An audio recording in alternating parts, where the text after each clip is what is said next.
میں نے یہ سارا چکر آیو کو جھنجھلاہٹ میں مبتلا کرنے کی خاطر رچایا تھا اور مجھے اپنے مقصد میں خاطر خواہ کامیابی حاصل ہوئی تھی۔ اس نے گھور کر ناپسندیدہ نظر سے مجھے دیکھا اور اکتاہٹ آمیز لہجے میں جواب دیا، مقتول کے بچوں سے میری مراد اس کی ساری 9 کی 9 اولادیں تھیں۔ اوکے، اٹس آل رائٹ آیو صاحب، میں نے اس کی آنکھوں میں دیکھتے ہوئے معتدل انداز میں کہا، پھر اگلا سوال کیا، آپ جب جائے وقوعہ پر پہنچے تو مقتول کی لاش کو کہاں پڑے دیکھا تھا؟ گھر کے اندر، داخلی دروازے کے قریب ہی، آپ اسے کامن بھی کہہ سکتے ہیں، آیو نے بتایا۔ ٹھیک ہے، میں اسے کامن روم ہی کہوں گا، میں نے اثبات میں گردن ہلائی۔ آیو صاحب، جب آپ نے وقوعہ کے روز جائے واردات کا معائنہ کیا تو گھر کے کامن روم میں مقتول کی لاش کو پڑے پایا، ذرا سوچ کر بتائیں مقتول کی لاش کس پوزیشن میں پڑی تھی؟ اوندھے منہ اس نے ٹھوس انداز میں بتایا۔ میں نے پوچھا، پوسٹ مارٹم کی رپورٹ کے مطابق مقتول واحد علی کی موت اس خطرناک چوٹ کے باعث واقع ہوئی جو کسی آہنی سوراخ سے اس کی کنپٹی پر رسید کی گئی تھی۔ کیا آپ پوسٹ مارٹم کی رپورٹ سے اتفاق کرتے ہیں؟ کیوں نہیں؟ اس نے متعجب نظر سے مجھے دیکھا۔ پوسٹ مارٹم کی رپورٹ 16 آنے درست ہے، میں نے جائے واردات پر مقتول کی لاش کا بغور جائزہ لیا تھا اور وہ مہلک چوٹ میری نظر سے گزری تھی۔ ملزم نے ایسے وحشیانہ انداز میں آہنی راڈ سے مقتول کی کن پٹی پر حملہ کیا تھا کہ کان کے اوپر سے اس کی کھوپڑی چٹخ کر رہ گئی تھی۔ اتنا کہہ کر آیو نے ایک جھرجھری سی لی اور خوف آمیز نظر سے میری طرف دیکھتے ہوئے بولا، میں نے بڑی بڑی حشر زدہ لاشیں دیکھی ہیں، لیکن مقتول کی کھوپڑی کی حالت دیکھ کر میرے رونگٹے کھڑے ہو گئے تھے۔ ہاں وہ تو نظر ہی آ رہا ہے، میں نے معنی خیز انداز میں کہا۔ جی کیا نظر آ رہا ہے؟ اس نے آنکھیں سکیڑ کر پوچھا۔ میں نے فوراً بات کو گھما دیا، میرا مطلب ہے آپ کے لہجے کے اعتماد سے یہ دکھائی دیتا ہے کہ آپ نے بڑی توجہ اور احتیاط سے مقتول کی لاش کا معائنہ کیا تھا۔ جی بالکل، وہ سینہ پھلاتے ہوئے بولا، یہ تو کرنا ہی پڑتا ہے نا، ہمارے پیچے کا تقاضا ہے کہ معمولی سے معمولی شے کو بھی نظر انداز نہ کیا جائے۔ مقتول کی لاش تو پھر بھی ایک جیتا جاگتا سامان عبرت تھا۔ میں نے بڑی باریک بینی سے مقتول کے سر کے متاثرہ حصے کا جائزہ لیا تھا۔ ویری گڈ، میں نے ستائشی انداز میں کہا۔ اس حوالے سے اگر آپ کو مقتول کا کھوپڑی اسپیشلسٹ کہا جائے تو کچھ غلط نہیں ہوگا، ہے نا؟ کھوپڑی اسپیشلسٹ؟ انکوائری آفیسر نے حیرت سے آنکھیں پھیلا کر میری طرف دیکھا۔ جی ہاں، میں نے فوراً وضاحت کر دی، کھوپڑی اسپیشلسٹ سے میری مراد یہ ہے کہ آپ نے بقول آپ کے مقتول کے مضروب سر کا ایسی باریک بینی سے معائنہ کیا تھا کہ آپ اس کی متاثرہ کن پٹی کے حوالے سے ہر سوال کا جواب دے سکتے ہیں۔ جی بالکل، وہ ٹھوس لہجے میں بولا۔ آپ پوچھیں کیا پوچھنا چاہتے ہیں؟ میں نے پوچھا، استغاثہ کے مطابق مقتول کی کون سی کن پٹی پر ملزم نے آہنی راڈ کی مدد سے مہلک ضرب لگائی تھی؟ کون سی کن پٹی؟ وہ پرسوچ انداز میں بولنے لگا۔ میں نے اس کی مشکل آسان کرتے ہوئے کہا، دائیں کن پٹی یا بائیں کن پٹی؟ آیو صاحب نے ایک لمحے کے لیے اپنی دونوں کن پٹیوں کو چھو کر دیکھا، کچھ سوچا، پھر اپنی دائیں کن پٹی پر انگلی رکھتے ہوئے بولا، اس کن پٹی پر، یعنی دائیں کن پٹی پر؟ بالکل، مقتول کی دائیں کن پٹی ہی کا خانہ خراب ہوا تھا۔ آپ کو اس سلسلے میں کسی قسم کا مغالطہ تو نہیں ہو رہا؟ میں نے ٹھہرے ہوئے لہجے میں پوچھا۔ مغالطہ کیسا جناب؟ وہ حیرت اور خفگی کی ملی جلی کیفیت سے بولا، پوسٹ مارٹم کی رپورٹ میں یہ بات درج ہے کہ مقتول اپنی دائیں کن پٹی پر لگنے والی شدید چوٹ سے ہلاک ہوا تھا۔ پوسٹ مارٹم کی رپورٹ کو میں نے بڑی توجہ سے پڑھا ہے، میں نے معتدل انداز میں جواب دیا۔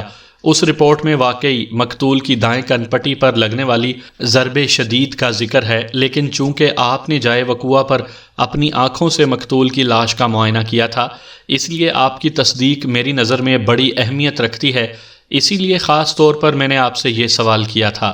وہ طنز بھرے لہجے میں بولا، اب تو آپ کی تسلی ہو گئی وکیل صاحب؟ جی بہت بہت شکریہ، میں نے تشکرانہ انداز میں کہا۔ معزز عدالت کے روبرو یہ معلوماتی تصدیق کرنے کے لیے میں آپ کا احسان مند ہوں۔ پتہ نہیں میری بات اس کی سمجھ میں آئی کہ نہیں۔ وہ بیزاری سے انداز میں وکیل استغاثہ کی طرف دیکھنے لگا۔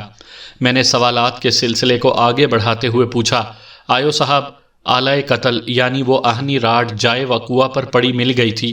کیا آپ کو یقین ہے کہ اس کیس کے ملزم اور میرے موکل شکیل نے اس آہنی سلاخ کی مدد سے مقتول واحد علی کی جان لی تھی؟ جی مجھے یقین ہے، وہ پورے وثوق سے بولا۔ اس یقین کی وجہ بیان کریں گے؟ وجہ؟ اس نے ایک گہری سانس خارج کی اور بولا، وجہ صاف ظاہر ہے جناب، آلائے قتل جائے وقوع پر مقتول کی لاش کے قریب پڑا ملا تھا۔ راڈ کے ایک سرے پر مقتول کا خون بھی لگا ہوا تھا اور اس خون آلود حصے پر مقتول کے سر کے چند بال بھی چپکے ہوئے تھے۔ لیبارٹری ٹیسٹ نے اس بات کی تصدیق کی ہے کہ آہنی سلاخ کے مذکورہ سرے پر پائے جانے والے بالوں اور خون کا تعلق مقتول سے ہے۔ ٹھیک ہے، میں نے ٹھہرے ہوئے لہجے میں کہا۔ آیو صاحب، لیبارٹری ٹیسٹ کی رپورٹ میری نظر سے بھی گزری ہے اور اس رپورٹ کی روح سے اس بات کی تصدیق ہوتی ہے کہ مقتول کو اسی آہنی راڈ کی وار سے موت کے گھاٹ اتارا گیا تھا جو جائے واردات پر مقتول کی لاش کے قریب پڑی ملی تھی۔ لیکن میں نے جملہ نامکمل چھوڑ کر ایک گہری سانس لی، پھر اپنی بات مکمل کرتے ہوئے کہا، لیکن میں محسوس کر رہا ہوں آپ نے میرے سوال پر غور نہیں کیا۔ آیو کی آنکھوں میں ایک بے نام سی الجھن تیر گئی۔ قدرے اکھڑے ہوئے لہجے میں بولا، آپ اپنے سوال کو دہرانے کی زحمت کریں گے؟ اس میں زحمت والی کون سی بات ہے؟ میں نے جلدی سے کہا۔ آیو صاحب، اگر آپ 100 سوا 100 مرتبہ بھی ایسی فرمائش کریں گے تو میں اسے پورا کرنے کا پابند ہوں، یہ تو میرا فرض ہے۔ آپ میرا ریکارڈ اٹھا کر دیکھ لیں، میں نے اپنی مخالف پارٹی کا ہمیشہ خیال رکھا ہے۔ آپ کا ریکارڈ اٹھا کر اور بٹھا کر اس کیس سے فارغ ہونے کے بعد دیکھیں گے۔ وہ میرے لہجے میں شامل طنز کو محسوس کرتے ہوئے بولا، فی الحال آپ اپنے سوال کو دہرا دیں تو عنایت ہوگی۔ میں نے اس پر عنایات کی بوچھاڑ کرتے ہوئے کہا، آیو صاحب، میں نے بڑے واضح الفاظ میں آپ سے پوچھا تھا کہ کیا آپ کو یقین ہے اس کیس کے ملزم اور میرے موکل شکیل نے اس آہنی راڈ سے مقتول واحد علی کی جان لی تھی؟ ظاہر ہے وہ عجیب سے لہجے میں بولا۔ ملزم نے پولیس کو اور بعد میں عدالت کے روبرو یہ اقرار کیا ہے کہ وقوع کے روز وہ لگ بھگ 2:30 بجے سپہر مقتول کی سیڑھیاں چڑھ کر گھر تک پہنچا تھا اور پھر تھوڑی دیر بعد ہی استغاثہ کی ایک معزز گواہ نے اسے جائے وقوع سے بڑی افراتفری کے عالم میں فرار ہوتے دیکھا تھا۔ ملزم کے مجرم ہونے کا اس سے بڑا اور کیا ثبوت ہو سکتا ہے؟ میں نے اس کی بات بڑے تحمل سے سنی، پھر چبھتے ہوئے لہجے میں کہا، میرے موکل نے معزز عدالت کے روبرو کس بات کا اقرار کیا ہے اور کس بات سے انکار؟ اس بات کا فیصلہ ابھی ہونے والا ہے۔ آپ کے بعد ملزم سے سوال و جواب ہوں گے، مگر میں محسوس کر رہا ہوں کہ آپ کی تفتیش اس تھیوری پر کھڑی ہے کہ ملزم نے وقوع کے روز جائے واردات پر جانے کا اقرار کیا ہے اور استغاثہ کی کسی گواہ نے اسے جائے وقوع سے افراتفری کی حالت میں جاتے دیکھا ہے۔ اس کا مطلب ہے، میں سانس لینے کے لیے متوقف ہوا، پھر اپنی بات پوری کرتے ہوئے بولا، اس تھیوری کی روح سے اگر ملزم مقتول کے گھر تک جانے کا اقرار نہ کرتا اور جائے وقوع سے وہ افراتفری کے بجائے نہایت ہی اطمینان سے ٹہلتے ہوئے چلا جاتا تو وہ قاتل کے فریم میں فٹ نہیں ہوتا تھا، ورنہ آپ نے نہ استغاثہ کی معزز گواہ نے اور نہ ہی کسی اور شخص نے ملزم کو مقتول پر آہنی راڈ کی مدد سے حملہ آور ہوتے دیکھا ہے۔ دوسروں کی بات چھوڑیں، لیکن آپ کو تو نہیں چھوڑا جا سکتا آیو صاحب۔ کیا مطلب؟ اس نے چونک کر میری طرف دیکھا۔ مجھے آپ کیوں پکڑ کر رکھنا چاہتے ہیں؟ وہ اس لیے کہ میں نے ایک ایک لفظ پر زور دیتے ہوئے کہا، اگر آپ نے اپنی آنکھوں سے ملزم کو آہنی راڈ کی مدد سے مقتول پر حملہ آور ہوتے نہیں دیکھا تھا تو کم از کم اس بات کی تصدیق کے لیے اپنے ہاتھ پاؤں اور اللہ اگر توفیق دے تو عقل کو استعمال کرنے کی زحمت کر سکتے تھے۔ آپ کہنا کیا چاہ رہے ہیں بیگ صاحب؟ وہ سلگتے ہوئے لہجے میں بولا، ویری سمپل۔ میں نے دونوں ہاتھوں کو مخصوص انداز میں حرکت دیتے ہوئے کہا، اگر آپ آلائے قتل یعنی مذکورہ آہنی راڈ پر سے فنگر پرنٹس اٹھانے کی کوشش کرتے تو یہ معلوم ہو جاتا کہ اس سلاخ کو کس نے استعمال کیا تھا، مگر اس کیس پر فنگر پرنٹس کی رپورٹ کہیں دکھائی نہیں دے رہی۔ ایسا کیوں؟ آپ ہمیں اتنا بھی ناکارہ نہ سمجھیں وکیل صاحب، وہ میری آنکھوں میں دیکھتے ہوئے ترش لہجے میں بولا، میں نے اس آہنی سلاخ پر سے فنگر پرنٹس اٹھانے کی کوشش کی تھی، لیکن وہاں پر کئی ہاتھوں کی انگلیوں کے نشانات اس طرح غلط ملت ہو چکے تھے کہ کچھ بھی واضح سمجھ میں نہیں آ رہا تھا۔ وہ لمحے بھر کو متوقف ہوا، پھر اضافہ کرتے ہوئے بولا، زیادہ تر نشانات تو افراد خانہ بشمول مقتول کی انگلیوں ہی کے تھے۔ یہ سلاخ چونکہ مقتول کے گھر میں ہی رکھی رہتی تھی، اس لیے یہ کوئی بات نہیں کہ اس پر ان لوگوں کے فنگر پرنٹس پائے جائیں۔ ان سب نے اس سلاخ کو چھوا ہوگا اور اٹھا کر ادھر ادھر بھی رکھا ہوگا۔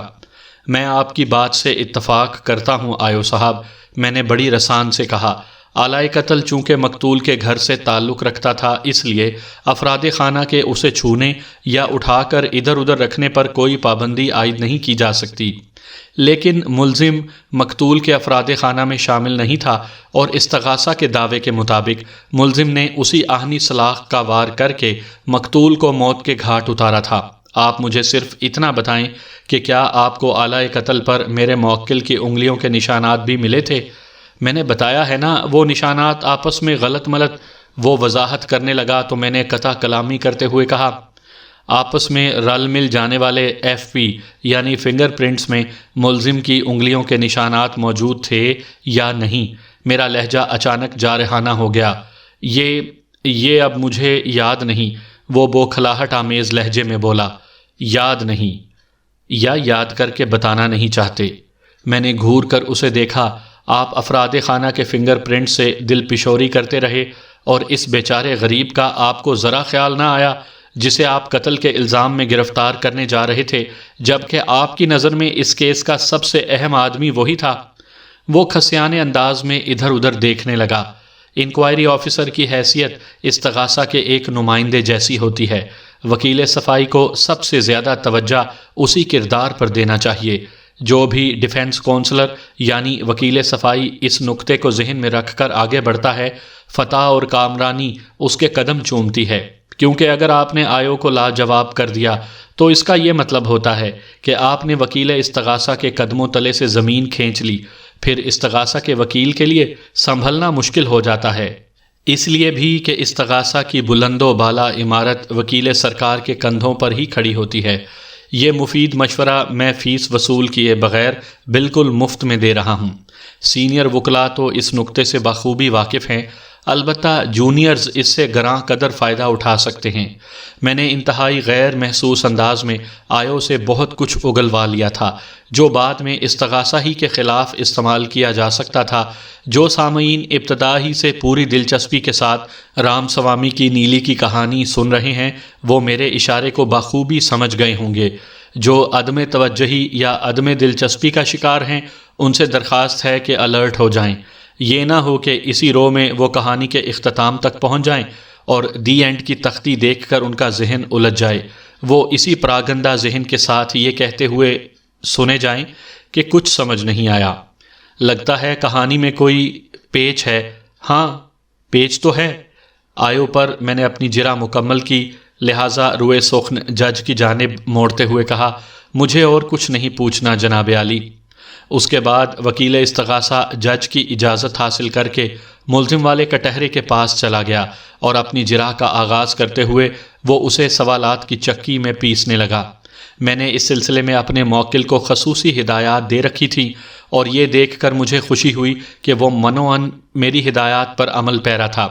شکیل کا سب سے زیادہ نازک پہلو نیلوفر عرف نیلی تھی، اور وکیل استغاثہ نے اسی زاویے سے سوالات کی بھرمار کر دی تھی۔ میں نے شکیل کو اچھی طرح سمجھا دیا تھا کہ اس نے صبر و برداشت کے دامن کو بڑی مضبوطی سے تھامے رکھنا ہے، اور واقعی اس نے وکیل استغاثہ کی جرح کے سامنے بڑے تحمل اور استقامت کا مظاہرہ پیش کیا تھا۔ وکیل استغاثہ نے 20-25 منٹ کی جرح کے بعد پسپائی اختیار کر لی۔ اس کی جارحانہ کوشش کا لب لباب یہ تھا کہ ملزم نے مقتول کی سب سے بڑی بیٹی نیلوفر کے ساتھ کوئی چکر چلا رکھا تھا۔ وہ میٹر ریڈنگ کے بہانے وہاں پہنچتا اور بجلی کے میٹرز کو زیریں منزل کی دیوار پر نصب چھوڑ کر چپکے سے زینے کے راستے اوپر پہنچ جاتا اپنی محبوبہ سے ملنے۔ وقوعہ کے روز بھی وہ لگ بھگ 2:30 بجے سپہر مقتول کے گھر پہنچا تھا، اور پھر افراتفری کے عالم میں اسے وہاں سے فرار ہونا پڑا تھا، وغیرہ وغیرہ۔ وکیل استغاثہ کی اس ریسرچ میں کوئی بھی ایسا مضبوط پوائنٹ نکل کر سامنے نہیں آیا جو ملزم پر ایک قاتل کی حیثیت سے گرپ کر سکتا۔ وکیل استغاثہ اپنے خرچے پر خوش تھا، اور میں نے اسے اسی خوشی میں مبتلا رہنے دیا۔ اس نے جرح کا رگڑا دینے کے بعد ملزم کو فارغ کیا تو میں ایکیوزڈ باکس یعنی ملزموں والے کٹہرے کی جانب بڑھ گیا۔ میں نے ملزم شکیل کی طرف دیکھتے ہوئے جرح کا آغاز کیا۔ کیا یہ درست ہے کہ تمہیں مقتول کی بیٹی نیلوفر سے محبت ہو گئی تھی؟ ہاں، یہ درست ہے، اس نے ٹھہرے ہوئے لہجے میں جواب دیا۔ میں اس سے سچی محبت کرتا ہوں۔ میں نے شکیل سے ملاقات پر اسے اچھی طرح سمجھا دیا تھا کہ عدالت کے کمرے میں اس کی محبت کے حوالے سے سب سے زیادہ سوالات اٹھیں گے۔ ان میں بعض ایسے سوالات بھی ہوں گے جن سے اسے ذہنی اذیت پہنچے گی، لیکن ایسے کسی بھی مرحلے پر اسے جذباتی نہیں ہونا۔ اسے تحمل اور برداشت کا مظاہرہ کرنا ہے، اور میری یہ نصیحت اس نے بڑے دھیان سے پکڑ رکھی تھی۔ میں نے جرح کے سلسلے کو آگے بڑھاتے ہوئے کہا، سچی محبت۔ میری نظر ملزم کے چہرے پر جمی تھی۔ کیا یہ تمہاری پہلی محبت ہے یا اس سے پہلے بھی اس نوعیت کے تجربات ہوتے رہے ہیں؟ اس نے بڑی شدت سے نفی میں گردن ہلائی اور قطعی انداز میں بولا، پہلی اور آخری محبت۔ مجھے تمہاری اس پہلی اور آخری سچی محبت کا انجام کچھ خوشگوار دکھائی نہیں دے رہا۔ میں نے مخالف وکیل کو خوش کرنے کے لیے ایک خاص مقصد کی خاطر کہا، تم پر اس وقت نیلوفر کے باپ کے قتل کا کیس چل رہا ہے۔ اس واقعے کے بعد نیلوفر کو تم سے نفرت ہو جائے گی اور وہ پلٹ کر تمہاری طرف دیکھنا بھی پسند نہیں کرے گی۔ وہ پر اعتماد لہجے میں بولا، میں جانتا ہوں اور میرا خدا جانتا ہے کہ میں نے نیلی کے باپ کو قتل نہیں کیا۔ میں نیلی کو سمجھانے کی کوشش کروں گا، اور اگر وہ کسی بھی طرح نہ مانی تو میں خاموشی کے ساتھ اس سے محبت کرتا رہوں گا۔ ان حالات سے میری محبت میں کوئی فرق نہیں آئے گا۔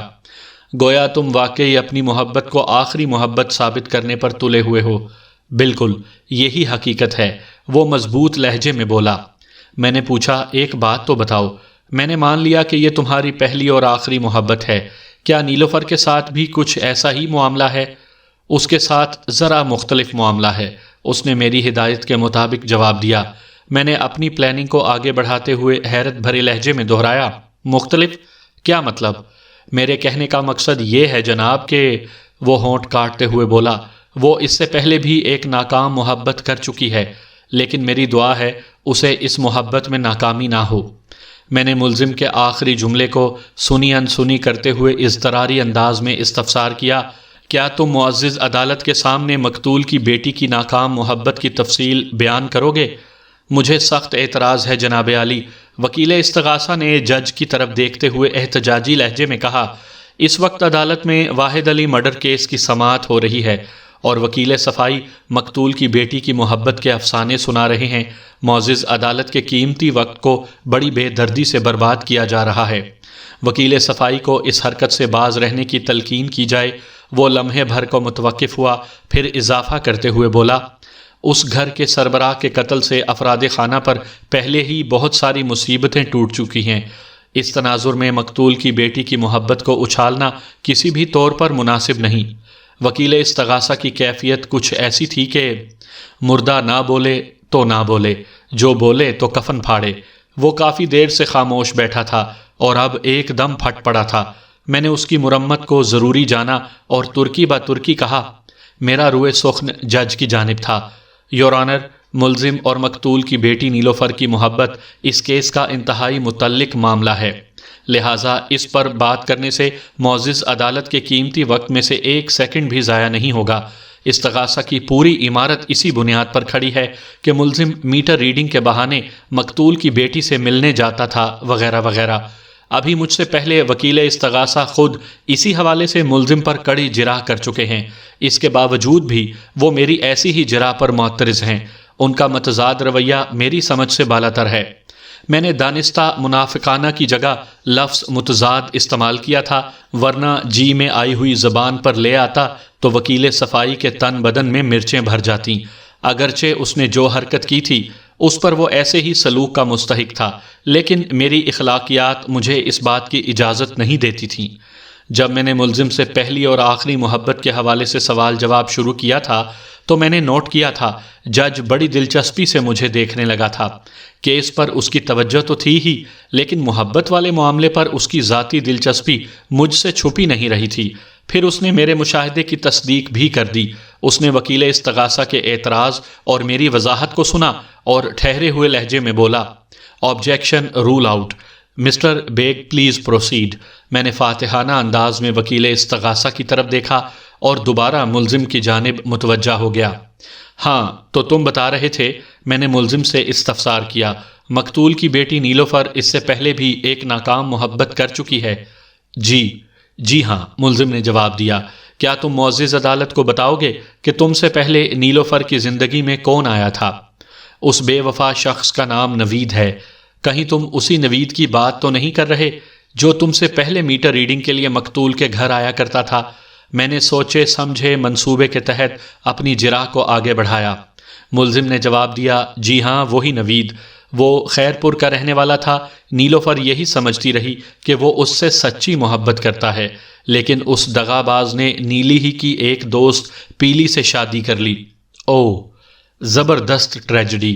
میں نے افسوس ناک انداز میں گردن ہلائی اور کہا، بیچاری نیلوفر، کیا قسمت پائی ہے اس نے بھی۔ پھر ملزم کی آنکھوں میں دیکھتے ہوئے اچانک پوچھ لیا، کیا تمہارا بھی کوئی ایسا ہی ارادہ تو نہیں تھا؟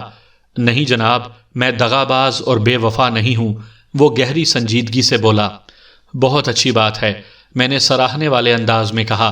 میں اس کیس میں وکیل صفائی کی حیثیت سے شامل تھا، لیکن میری جرح سے یوں محسوس ہوتا تھا جیسے میرا تعلق استغاثہ سے ہو، اور ایسا رویہ میں نے جان بوجھ کر اپنایا ہوا تھا۔ یہاں سے میں نے سوالات کے زاویے کو ٹویسٹ کیا اور جرح کو اختتام کی طرف لاتے ہوئے ملزم سے پوچھا، کیا تمہیں معلوم تھا مقتول کی پوری 9 اولادیں ہیں؟ جی ہاں، اچھی طرح معلوم تھا۔ ان 9 میں سے 3 بڑے بیٹے فرہاد، نعمان اور فیضان اپنے باپ مقتول واحد علی کے ساتھ سپہر تک دکان میں مصروف رہتے تھے، لیکن نیلوفر سمیت باقی 6 بہن بھائی گھر میں موجود ہوتے تھے، اور ان کی والدہ بسم اللہ بیگم بھی۔ تم سے میں یہ پوچھنا چاہتا ہوں کہ ایسے بھرے پورے گھر والی نیلوفر سے تم کیوں کر میل ملاقات کرنے میں کامیاب ہو جاتے تھے؟ اس نے جواب دینے سے قبل شرمندہ سی نظر سے جج کی طرف دیکھا۔ اس نظر میں ندامت نہیں بلکہ شرم اور جھجک جھلکتی تھی۔ پھر وہ مستحکم لہجے میں مجھے بتانے لگا، بات دراصل یہ ہے جناب کہ ہم نے آپس میں اس بات چیت کے لیے کوڈ ورڈز مقرر کر رکھے تھے جو ایک مخصوص قسم کی سیٹی اور دستک پر مشتمل ہوتے تھے۔ میں جب بھی نیلوفر سے ملنے جاتا تو زیریں منزل پر میٹرز کے پاس رک کر ایک خاص انداز میں سیٹی بجاتا تھا، اور اس کے بعد اپنی نوٹ بک کھول کر ایسا ظاہر کرنے کی کوشش کرتا تھا کہ میں میٹرز کی ریڈنگ لے رہا ہوں۔ میری سیٹی کی مخصوص آواز نیلوفر تک پہنچ جاتی۔ اگر اس کے لیے مجھ سے بات کرنا ممکن اور محفوظ ہوتا تو وہ اپنے گھر کے داخلی دروازے پر دستک دیتی تھی۔ اندر سے اس مخصوص دستک سے میں سمجھ جاتا لائن کلیئر ہے۔ میں محتاط قدموں سے زینے چڑھ کر اوپر پہنچ جاتا، نیلوفر اپنے دروازے پر آ جاتی اور ہم چند پیار بھری باتیں کر لیتے۔ اگر نیلوفر کی نظر میں یہ ملاقات ممکن نہ ہوتی تو وہ خاموشی اختیار کر لیتی۔ مخصوص دستک کی آواز نہ سن کر میں سمجھ جاتا کہ مجھے شرافت سے چلے جانا چاہیے۔ آج سگنل گرین نہیں بلکہ ریڈ ہے۔ وہ سانس لینے کے لیے متوقف ہوا، پھر اپنی وضاحت کو مکمل کرتے ہوئے بولا، بس یہی تھا ہمارا طریقہ کار۔ خاصا رومانٹک اور سنسنی خیز طریقہ کار تھا، میں نے سراہنے والے انداز میں کہا، بلکہ بڑی حد تک خطرناک بھی۔ مقتول کے افراد خانہ تو رہے ایک طرف، ازیں علاوہ زیریں منزل پر بھی 2 فیملیز آباد تھیں۔ تم کسی کی نظر میں بھی تو آ سکتے تھے۔ یہ تمام تر معلومات مجھے میرے موکل اور اس کیس کے ملزم نے فراہم کی تھیں، اور یہاں پر میں ان باتوں کو ایک مخصوص مقصد کی خاطر سامنے لا رہا تھا، اور مجھے اپنے اس مقصد میں پوری طرح کامیابی ہو رہی تھی۔ میں غیر محسوس انداز میں اس کیس کے پلڑے کو اپنی طرف جھکاتا چلا جا رہا تھا۔ میں نے کٹہرے میں کھڑے ملزم سے سوال کیا، تم نے بیان دیا ہے اور تھوڑی دیر پہلے وکیل استغاثہ کے ایک سوال کے جواب میں یہ تسلیم کیا ہے کہ وقوعہ کے روز تم کم و بیش 2:30 بجے سپہر میٹر ریڈنگ کے بہانے مقتول کے گھر پہنچے تھے۔ کیا تمہیں یہ بات معلوم تھی کہ اس روز مقتول کی 9 تخلیقات اپنے ماموں کے ہمراہ حیدرآباد گئی ہوئی تھیں؟ جی نہیں، اس نے نفی میں گردن ہلائی، میں یہ بات نہیں جانتا تھا۔ کیا وقوعہ کے روز تم نے بجلی کے میٹرز کے پاس رک کر اپنے مخصوص انداز میں سیٹی بجائی تھی؟ میں نے تیز آواز میں دریافت کیا، یا یوں ہی اوپر چلے گئے تھے؟ یوں ہی اوپر جانے کا تو سوال ہی پیدا نہیں ہوتا تھا جناب، وہ ایک جھرجھری لے کر بولا۔ اس کا مطلب ہے تم نے سیٹی بجائی تھی؟ جی ہاں، بجائی تھی۔ کیا تمہاری سیٹی کے جواب میں مخصوص دستک کی آواز ابھری تھی؟ بالکل ابھری تھی، وہ قطعیت سے بولا۔ جبھی تو میں اوپر گیا تھا۔ تم اوپر پہنچے تو کیا نیلوفر سے ملاقات ہوئی؟ جی نہیں، اس نے جواب دیا، وہ دروازے پر نہیں آئی تھی۔ وہ دروازے پر نہیں آئی تو تم نے کیا دیکھا تھا؟ مجھے اس بات پر سخت حیرت تھی کہ وہ مخصوص دستک کا اشارہ دینے کے باوجود بھی دروازے پر کیوں نہیں آئی۔ وہ میرے سوال کے جواب میں وضاحت کرتے ہوئے بولا، میں نے چند لمحے دروازے کے سامنے رک کر اس کا انتظار کیا۔ اس دوران میری نگاہ زینے پر بھی جمی رہی کہ نیچے رہنے والوں میں سے کوئی مجھے وہاں کھڑا نہ دیکھ لے، اور دل میں یہ خدشہ بھی تھا کہ کہیں نیلوفر کے بجائے اس کی اماں دروازے سے نہ نکل آئے۔ اگرچہ اس بات کے امکانات نہ ہونے کے برابر تھے، جب نیلوفر نے سیٹی کے جواب میں دستک دی تھی تو پھر اس کو دروازے پر نمودار ہونا چاہیے تھا۔ وہ سامنے نہیں آئی تو مجھے تشویش نے گھیر لیا۔ ویسے میں نے اپنے ذہن میں یہ بہانہ سوچ رکھا تھا کہ اگر نیلوفر کی ماں یا باپ سے کبھی سامنا ہو گیا تو میں ان سے کہوں گا کہ آپ لوگوں کا میٹر بہت سست چل رہا ہے، لہٰذا میں چیک کرنا چاہتا ہوں کہ آپ کے گھر میں بجلی کے کون کون سے آلات استعمال ہو رہے ہیں۔ اگرچہ کسی میٹر ریڈر کو ایسی انکوائری کا اختیار حاصل نہیں، لیکن ضرورت پڑنے پر کسی ایمرجنسی کی صورت میں اس بہانے سے کام چلایا جا سکتا تھا۔ وہ سانس ہموار کرنے کے لیے چند لمحات کو متوقف ہوا، پھر سلسلہ کلام کو جاری رکھتے ہوئے بولا، جب 2 منٹ گزر جانے کے باوجود بھی نیلوفر دروازے پر نمودار نہیں ہوئی تو میری تشویش میں سنگینی بھی شامل ہو گئی۔ اس کے علاوہ گھر کے اندر پھیلا سناٹا بھی ایک عجیب سا تاثر پیدا کر رہا تھا، لیکن چونکہ میں سیٹی کے جواب میں دستک کی آواز سن چکا تھا، اس لیے مجھے یقین ہو گیا کہ نیلوفر ضرور گھر کے اندر موجود ہوگی۔ میں نے تھوڑی ہمت سے کام لیا اور دروازے پر ہاتھ کا دباؤ ڈال کر دیکھا تاکہ صورتحال کا اندازہ لگایا جا سکے، اور اسی وقت مجھے ایک شدید جھٹکا لگا۔ ملزم یکدم خاموش ہوا تو میں نے اضطراری لہجے میں استفسار کیا، تمہیں جھٹکا کیوں لگا تھا؟ کیا اس دروازے میں کرنٹ دوڑ رہا تھا؟ کرنٹ نہیں جناب، وہ جھٹکا حیرت کے سبب تھا۔ حیرت؟ تمہیں کس بات پر حیرت ہوئی تھی؟ میں نے پوچھا۔ میرے ہاتھ کے دباؤ سے وہ دروازہ بآہستگی کھلتا چلا گیا تھا، ملزم نے سنسنی خیز انداز میں انکشاف کیا، اور اس کھلے ہوئے دروازے سے میں نے ایک وحشت ناک منظر دیکھا۔ وحشت ناک؟ کیسا وحشت ناک منظر؟ میں نے گہری سنجیدگی سے سوال کیا۔ وہ سہمی ہوئی آواز میں بولا، میں نے دیکھا نیلوفر کا باپ واحد علی اوندھے منہ سامنے فرش پر پڑا ہوا تھا، بیرونی دروازے کے قریب ہی، کامن روم میں۔ پھر تم نے کیا کیا؟ میں نے استفسار جاری رکھا۔ کیا تم مقتول کے گھر میں داخل ہوئے تھے؟ نہیں جناب، اس نے ایک جھرجھری لے کر نفی میں گردن ہلائی۔ میں مقتول کو ایسی حالت میں فرش پر پڑے دیکھ کر خوف زدہ ہو گیا تھا۔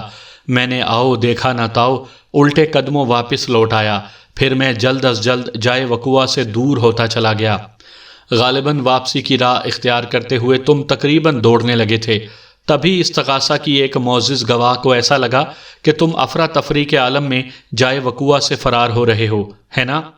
جناب، ملزم نے خوف زدہ انداز میں اپنی بات کو آگے بڑھایا، میری آنکھوں نے جو وحشت ناک منظر دیکھا تھا اس کے بعد وہاں ایک لمحہ کے لیے رکنے کی گنجائش بھی نہیں بچتی تھی۔ نیلوفر کے باپ کی حالت کو دیکھ کر میرے ذہن میں پہلا خیال یہی آیا تھا کہ وہ اب اس دنیا میں باقی نہیں رہا۔ اس نے ایک مرتبہ پھر توقف کر کے سراسیمہ نظر سے حاضرین عدالت کی طرف دیکھا اور کہا، میں وہ منظر دیکھ کر اس قدر دہشت زدہ ہو گیا تھا کہ ان لمحات میں نیلوفر بھی میرے ذہن سے محو ہو گئی۔ بس اس وقت میری سوچ میں صرف ایک ہی بات باقی رہ گئی تھی کہ مجھے پہلی فرصت میں وہاں سے دور چلے جانا چاہیے، اور میں نے ایسا ہی کیا۔ میں نے روئے سخن جج کی جانب موڑتے ہوئے نہایت ہی ٹھہرے ہوئے لہجے میں کہا، مجھے ملزم سے اور کچھ نہیں پوچھنا جناب عالی۔ اس کے ساتھ ہی عدالت کا مقررہ وقت ختم ہو گیا۔ جج نے 10 روز بعد کی تاریخ دے کر عدالت برخاست کرنے کا اعلان کر دیا۔ The court is adjourned۔ فوجداری کے مقدمات میں ابتدا میں عموماً مہینے بھر کی تاریخیں دی جاتی ہیں، لیکن میں نے اس کیس میں جج کی ذاتی دلچسپی کو خاص طور پر نوٹ کیا تھا۔ میں نے محسوس کیا کہ وہ جلد از جلد اس کیس کو آگے بڑھانا چاہتا ہے۔ جج کے اس عمل سے مجھے بے حد خوشی ہوئی، کیونکہ خود میری بھی یہی خواہش تھی۔ اگلی پیشی پر استغاثہ کی جانب سے 2 گواہ پیش کیے گئے۔ ان میں ایک ملزم کا ٹھیکیدار بحرام تھا اور دوسری گواہ مقتول کی زیریں منزل والی ایک کرایہ دار زبیدہ بائی تھی۔ بحرام نے سچ بولنے کا حلف اٹھایا اور پھر اپنا مختصر سا بیان ریکارڈ کروا دیا۔ اس کے بعد وکیل استغاثہ جج سے اجازت لے کر جرا کے لیے وٹنس باکس کے قریب چلا گیا۔ وکیل استغاثہ لگ بھگ 15 منٹ تک گھما پھرا کر گواہ سے مختلف سوالات کرتا رہا اور وہ وکیل استغاثہ کے حسب منشا جواب بھی دیتا رہا۔ اس ساری جرا بحث میں کام کی ایسی کوئی بات موجود نہیں تھی جسے آپ تک پہنچانے کے لیے کتاب کے قیمتی صفحات کا استعمال کیا جائے۔ وکیل استغاثہ کا سارا زور یہ ثابت کرنے کے لیے تھا کہ ملزم بہت ہی چالاک شخص تھا۔ وہ مقتول کی بیٹی سے ملنے کے لیے مختلف قسم کے بہانے تراشتا رہتا تھا۔